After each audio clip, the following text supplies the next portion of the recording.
नमस्कार, स्वागत है आपका IAS पॉइंट के यूट्यूब चैनल में। मेरा नाम सोनाली। देखिए, यूपीएससी की परीक्षाओं में अक्सर वर्ल्ड संबंधित जीके प्रश्न पूछे जाते हैं, आप सभी ये सब जानते हैं। इसके साथ साथ हमने कल क्या पढ़ा था? हमने जो कल पढ़ा था वह था भारत के संगठन और अंतर्राष्ट्रीय मुद्रा कोष, इनके बारे में हमने पढ़ा था। ठीक है, तो आई होप आपने वो सारे क्वेश्चन अच्छे से रिवाइज कर लिए होंगे। इसके साथ साथ आज का जो हमारा टॉपिक होगा वह होगा अंतर्राष्ट्रीय मुद्दे। ठीक है, जो कि आपके अंतर्राष्ट्रीय और राष्ट्रीय के जो मुद्दे हैं उनके थ्रू आपके सारे क्वेश्चन आंसर होंगे। तो आप वीडियो को लास्ट तक ज़रूर देखिएगा। इसके साथ साथ अगर आपको किसी भी क्वेश्चन में कोई भी डाउट हो तो आप हमसे कमेंट सेक्शन में पूछ सकते हैं। चलिए तो स्टार्ट करते हैं हमारी आज की क्लास। इससे पहले मैं आपको यह कहना चाहूँगी, अगर आपको किसी भी क्वेश्चन का आंसर पता है तो आप आंसर ज़रूर कमेंट कीजिए, क्योंकि आप जो लिख दोगे वो आप भूलोगे नहीं, ये हमारा मानना है। चलिए तो स्टार्ट करते हैं हमारा आज का पहला क्वेश्चन। तो पहला क्वेश्चन हमारा यह है, क्लार्क बी बेविन पुरस्कार किससे संबंधित है? ऑप्शन है आपका वन्य जीव सुरक्षा, पर्यावरण संरक्षण, जल संरक्षण या खेल। अगर आपको इसका आंसर पता है तो आप आंसर ज़रूर कमेंट करके हमें बताइए। चलिए देख लेंगे हम क्लार्क बी बेविन पुरस्कार के बारे में। तो यह पुरस्कार वन्य जीव सुरक्षा से संबंधित है। किस संबंधित है? तो यह पुरस्कार वन्य जीव सुरक्षा से संबंधित है, मतलब कि आपका ऑप्शन नंबर ए सही हो जाएगा। आगे देखेंगे हम, यह वन्य जीव सुरक्षा के लिए कार्य करने वाले व्यक्तियों को दिया जाता है, मतलब कि जो इसमें कार्य करते हैं उन व्यक्तियों को दिया जाने वाला यह पुरस्कार है। ठीक है, कौन सा पुरस्कार है? पुरस्कार का नाम क्या है? क्लार्क बी बेनिव पुरस्कार। इसका ऑप्शन नंबर ए सही हो जाएगा। मतलब कि यह पुरस्कार किसे दिया जाता है? तो यह पुरस्कार दिया जाता है वन्य जीव सुरक्षा, जो कि वन्य जीव सुरक्षा के लिए कार्य करने वाले व्यक्तियों को दिया जाता है। अगले क्वेश्चन की ओर चलते हैं हम। अगला प्रश्न है आपका, GRIHA मानक किससे संबंधित है? ऑप्शन है आपके पास जल मानक, पर्यावरण मानक, आर्टिकल्चर मानक या इसमें से कोई नहीं। अगर आपको इसका आंसर पता है तो आप आंसर ज़रूर कमेंट कीजिए। अब देखो GRIHA क्या है यह? तो यह मानव पर्यावरण मानक से संबंधित है। किससे संबंधित है? मानव पर्यावरण मानक से। मतलब कि आपका ऑप्शन नंबर ए सही हो जाएगा। आप सोचते होंगे अच्छा ये तो ठीक है इस संबंध में, परंतु ये मानव पर्यावरण मानक क्या है? तो देखो आप पर्यावरण मानक के बारे में देखेंगे। एक पर्यावरण मानक, ठीक है, यह एक नीति निर्देश है। क्या है? नीति जो निर्देश है ना, यह है। ठीक है, आपको बता देती हूँ मैं कि यह नीति निर्देश है। ठीक है, याद रखिएगा कि यह क्या है? तो यह नीति निर्देश है जो पर्यावरण पर मानव गतिविधियों को प्रभाव को नियंत्रण करता है। ठीक है, मतलब पर्यावरण पर क्या करता है? जो मानव द्वारा गतिविधियां हैं ना, उनकी जो प्रभाव है उसको क्या करता है? नियंत्रण करता है। मतलब कि आप उदाहरण ले लो तो इसका एक उदाहरण यह ले लो कि जो प्रकृति वन है इसका 50% से अधिक क्षतिग्रस्त नहीं हो सकता है। ठीक है, मतलब कि जो प्रकृति है उसको 50% से मतलब ज़्यादा कोई हानि नहीं पहुंचा सकता है। ठीक है, मतलब कि पेड़ पौधे नहीं काट सकता है कोई। ठीक है, आप समझ गए होंगे पर्यावरण मानक क्या है। यह एक पर्यावरण मानक नीति निर्देशक तत्व है जो कि पर्यावरण पर मानव गतिविधियों को के जो प्रभाव है उसको क्या करता है? नियंत्रण करता है। इसका संबंध किससे है? तो इसका संबंध है गृह मानक से है। चलिए अगली ओर चलते हैं हम। अगला प्रश्न है हमारा, राष्ट्रीय वन्यजीव बोर्ड के चेयरमैन है। ऑप्शन देखेंगे प्रधानमंत्री, राष्ट्रपति, पर्यावरण मंत्री या उपराष्ट्रपति। अब देखो चेयरमैन कौन है इसके? तो राष्ट्रीय वन्यजीव बोर्ड का जो चेयरमैन है। अब आप सोचोगे वन्य है तो पर्यावरण मंत्री, नहीं, ऐसा नहीं है। ऑप्शन नंबर सी इसका सही नहीं आएगा। इसका जो ऑप्शन नंबर सी है, मतलब इसका जो ऑप्शन सही है वह यह है कि राष्ट्रीय जो वन्यजीव बोर्ड है ना, इसका जो चेयरमैन है वह प्रधानमंत्री होते हैं। कौन होते हैं? प्रधानमंत्री। अभी कौन है हमारे यहाँ के प्रधानमंत्री? मोदी जी है। इनका क्या नाम है? नरेंद्र मोदी जी। ठीक है, जो क्या है हमारे भारत के प्रधानमंत्री, और इसके साथ साथ क्या है? यह राष्ट्रीय वन्यजीव बोर्ड के चेयरमैन भी है। अब देखेंगे आपकी ये राष्ट्रीय वन्यजीव बोर्ड क्या होता है? तो इसे NBWL, ठीक है, इसे NBWL भी कहा जाता है। इसका गठन कब हुआ था? इसका जो गठन है वह पर्यावरण संरक्षण अधिनियम 1972 में हुआ था। कब हुआ था इसका गठन? 1972। किसके द्वारा? पर्यावरण संरक्षण अधिनियम के तहत किया गया था, ठीक है। इसकी अध्यक्षता पर्यावरण मंत्री करते हैं, अध्यक्षता करते, ठीक है, अध्यक्षता करते हैं, परंतु जो चेयरमैन है वह कौन है?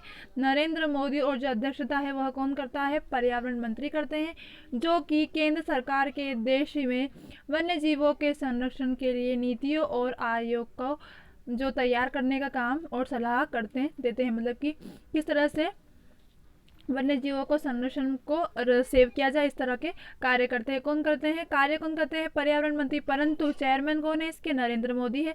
स्थापना कब की गई थी? 1972 में इसकी स्थापना की गई थी। किसकी? राष्ट्रीय वन्य जीव बोर्ड की।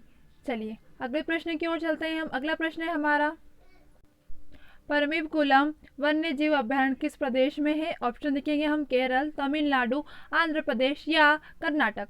चलिए फटाफट कमेंट करके आंसर बताइए।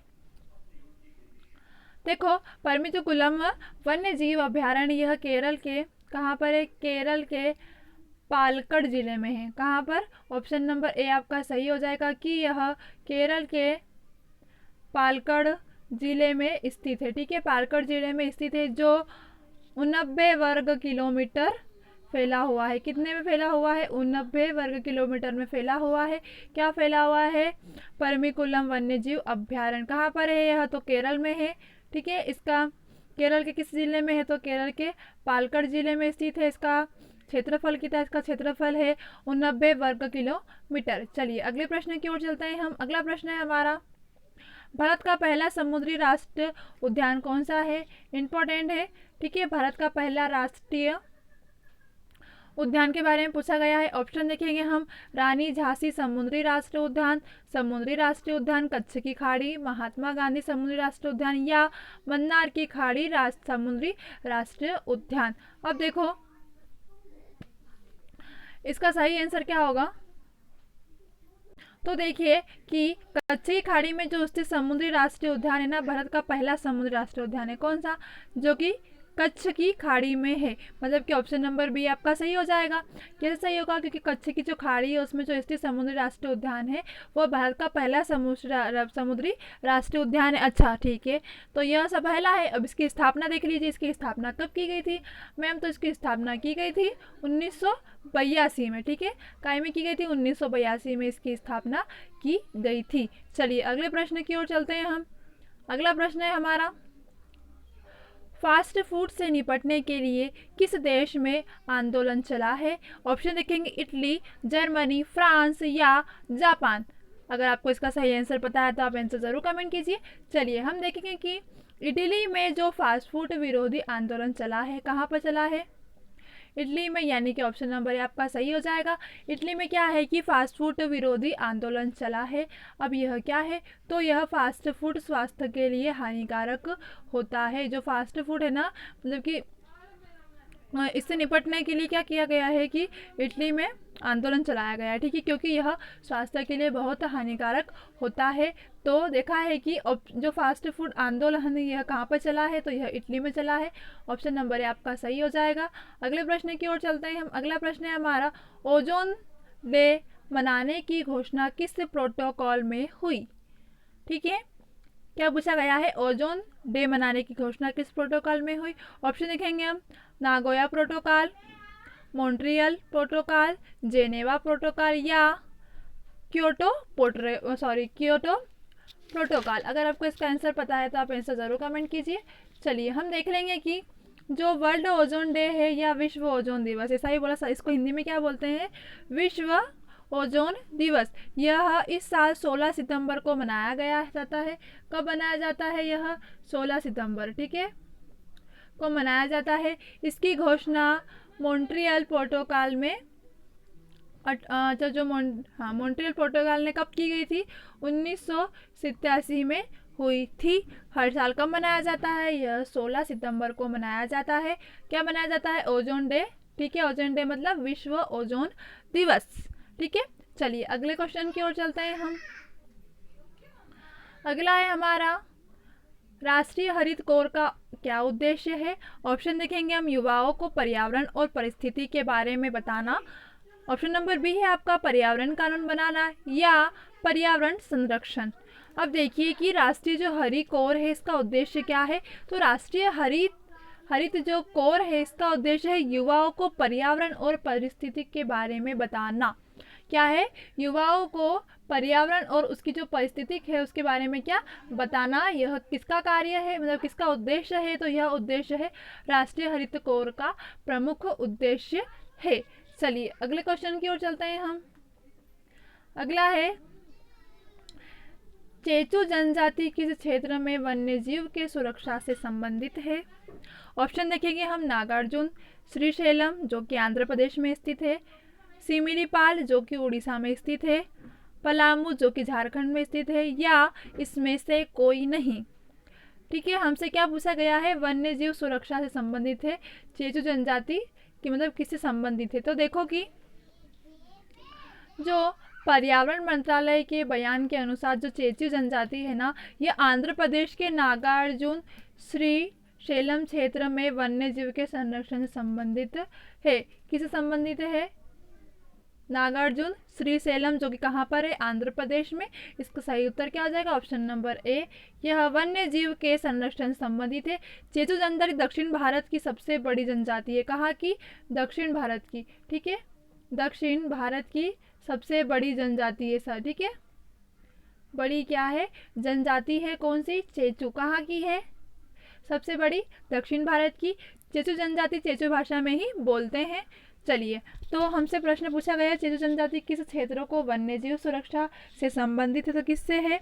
नागार्जुन श्रीशैलम जो कि आंध्र प्रदेश में स्थित है। यह पर्यावरण मंत्रालय के बयान के अनुसार बताया गया है। चलिए अगले और चलते हैं हम।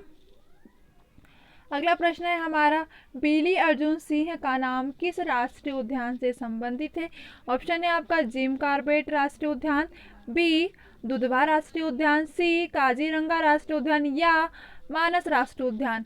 चलिए अगर आपको इसका आंसर पता है तो आंसर जरूर बताइए। हाँ, सभी को आंसर देने हैं। बिली जो अर्जुन सिंह का जन्म, देखो सबसे पहले देखो कि जो बिली अर्जुन सिंह का जन्म 1917 में हुआ था। कब हुआ था? 1917 में। अब मैम आप हमको क्या बता रहे? देखो क्योंकि में हुआ था। आगे देख लेंगे। वो एक पूर्व शिकारी थे, किंतु एक छोटे, जब इन्होंने क्या कहते छोटे तेंदुआ का शिकार किया ना, उसके बाद उनका हृदय मतलब बहुत दुखी हुआ। तो उन्होंने क्या किया था? दुधवा नेशनल पार्क की स्थापना के लिए अभियान है वह चलाया था। किसके लिए? दुधवा राष्ट्रीय उद्यान, मतलब कि ऑप्शन नंबर बी। यह किसने चलाया था? यह बिली अर्जुन सिंह ने चलाया था। अब क्या हुआ था? जिन्हें 1976 और 1996 के WWF ने गोल्ड मेडल दिया है। किसने दिया हैगा? WWF ने क्या दिया हैगा? गोल्ड मेडल दिया गया है। उन्हें 1995 में पद्म श्री दिया गया था। ठीक है, कब दिया था? पद्म श्री दिया गया था 1995 में पद्मश्री पुरस्कार उन्हें मिला था। इसके साथ साथ देखो अभी इनका निधन कब हुआ था? 2010 में इनका निधन हुआ था। तो देखो हमारे लिए इम्पोर्टेंट क्या है कि जो बिली अर्जुन सिंह है, इनका नाम किस राष्ट्रीय उद्यान से संबंधित है? तो यह दुधवा राष्ट्रीय उद्यान संबंधित है, जिन्हें WWF पुरस्कार जो गोल्ड मेडल है वह दिया गया था, और 1995 में पद्मश्री पुरस्कार से भी सम्मानित किया गया था। चलिए अगले प्रश्न की ओर चलते हैं हम। अगला प्रश्न है, राष्ट्रीय हरित प्राधिकरण की मुख्य बेंच कहाँ है? ऑप्शन देखेंगे, भोपाल, कानपुर, लखनऊ, या इलाहाबाद। अगर आपको इसका आंसर पता है तो आंसर जरूर कमेंट कीजिए। देखिए, हम जो राष्ट्रीय हरित प्राधिकरण है ना, इसकी स्थापना राष्ट्रीय हरित प्राधिकरण अधिनियम 2010 में हुई थी। ठीक है, कब हुई थी? 2010 में इसकी स्थापना हुई थी। इसके साथ साथ और चीज़ जान लेंगे, इसका उद्देश्य क्या था? तो इसका जो उद्देश्य था वह पर्यावरण प्रदूषण को नियंत्रण करना। क्या उद्देश्य था इसका? पर्यावरण प्रदूषण को नियंत्रण। ठीक है, पर्यावरण प्रदूषण का नियंत्रण करना, यह इसका उद्देश्य था। किसका? राष्ट्रीय हरित प्राधिकरण का मुख्य उद्देश्य था। उसके आगे देख लो कि इसकी स्थापना 8 मई 2010 को की गई थी, 2010 में तो हुई थी। कब हुई थी? 8 मई 2010 में हुई थी। आगे देख लेंगे इसका जो मुख्य कार्यकाल है यह भोपाल में स्थित है। कहाँ पर है? बेस कहाँ है? हमसे यही क्वेश्चन पूछा गया है, तो यह भोपाल में है। इसके साथ साथ हमने और चीज़ भी जान ली है कि जो राष्ट्रीय हरित प्राधिकरण है यह कब इसकी स्थापना हुई? तो 8 मई 2010 में इसकी स्थापना हुई। इसका प्रमुख उद्देश्य किसका? राष्ट्रीय हरित प्राधिकरण का जो प्रमुख उद्देश्य है वो क्या था मैम? तो वह था हमारा पर्यावरण प्रदूषण को नियंत्रण करना। ठीक है, चलिए तो आज की क्लास हमारी यहीं ख़त्म होती है। इसके साथ साथ मैंने आपको जितने भी प्रश्न कराए हैं आपको अच्छे से रिवाइज करने हैं और याद भी करने हैं। चलिए तब तक के लिए आपको बेस्ट ऑफ लक। मिलते हैं हमारी कल की क्लास में।